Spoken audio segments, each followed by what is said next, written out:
Timbalan Presiden PKR, Datuk Seri Rafizi Ramli diminta menarik balik kenyataannya yang didakwa mempertikai, menghina serta melemparkan tuduhan tidak berasas dan bersifat peribadi terhadap kemenangan beberapa ketua cabang PKR.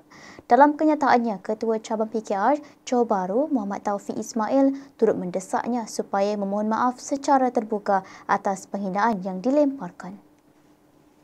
Tegasnya, kenyataan dibuat Menteri Ekonomi itu menerusi podcast yang bakal Menteri semalam adalah tidak wajar sama sekali. Beliau berkata apa yang diperkatakan itu tidak hanya mencemarkan nama individu tetapi juga melemahkan semangat ramai anak muda dan aktivis yang sedang membina tapak dalam parti.